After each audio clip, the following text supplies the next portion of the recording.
ஆண்டவராகிய இயேசு கிறிஸ்துவின் நாமத்தில் உங்களுக்கு வாழ்த்துக்கள். எல்லாரும் எப்படி இருக்கீங்க? சோமா இருக்கீங்களா? சந்தோஷமா இருக்கீங்களா? இந்த நாளிலும் ஆண்டவர் கொடுக்கிற ஆசீர்வாதமான வார்த்தை சங்கீதம் 52:8 Psalms 52:8. நானோ தேவனுடைய ஆலயத்தில் பச்சையான ஒலிவ மரத்தை போல் இருக்கிறேன். தேவனுடைய கிருபையை என்றென்றைக்கும் நம்பி இருக்கிறேன். எவ்வளவு அருமையான ஒரு வார்த்தை. தேவனுடைய கிருபையை நம்புகிற நீங்களும் நானும் தேவனுடைய ஆலயத்தில் பச்சையான ஒலிவ மரத்தை போல் இருப்போம். வாடாத ஒலிவ மரம். எந்த மழை இல்லாத நேரத்திலும், எந்த நீர் பாய்ச்சல் இல்லாத நேரத்திலும் தேவனுடைய ஆலயத்தில் நீங்களும் நானும் பச்சையான ஒலிவ மரமாய் இருக்க வேண்டும் என்றால் நாம் கர்த்தருடைய கிருபையை நம்பி இருக்க வேண்டும். Dear children of God, there are two types of people in the world. There are people, those who trust in their abundance of their riches, and they boast about their evil things and evil doings. Because of their worldly trust, because they do evil things against God, they will not flourish. They will be gone from the presence of God. Their life will be destroyed.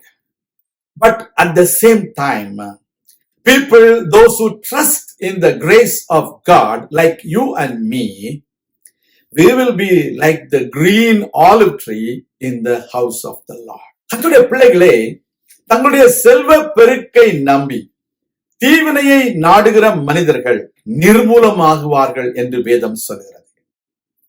அவர்களுடைய வாழ்க்கையில கர்த்தரை நம்பவில்லை, கர்த்தருக்கு பிரியமான நற்கிரியைகளை செய்யவில்லை, அதனால அவர்கள் நிர்மூலமாகுவார்கள். ஆனால் கர்த்தரை நம்புகிற நீங்களும் நானும் கர்த்தருடைய கிருபையினால் நாம் வாழ்ந்து சுகமாயிருப்போம். நமக்கு நீடித்த வாழ்வு உண்டு. பச்சையான ஒலிவ மரத்தை போல் இருப்போம். அதுதான் உண்மை. Dear children of God, we should not be jealous by seeing those evil doers. Their life will be very short. They will not live long. They'll be gone astray from the presence of God because they trust in their abundance of riches. The riches will be gone in one day. Their trust will be uprooted and they will be out of the earth one day.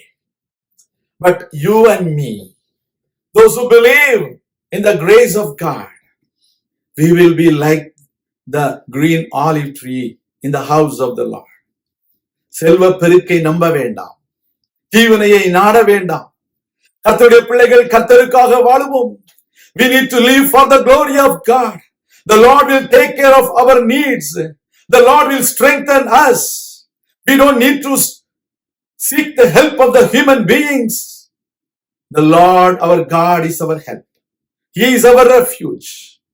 He is our fortress. He will bless you and me. அவரே நமக்கு அடைக்கலம், நமக்கே அவர் கோட்டையுமாக அரணுமாக இருக்கிறவர். நம்மை பாதுகாப்பார். நாம் ஜெபிப்போம். எங்கள் அன்பின் பரலோக பிதாவே, நானோ தேவனுடைய ஆலயத்திலே பச்சையான ஒலிவ மரத்தை போல் இருக்கிறேன்.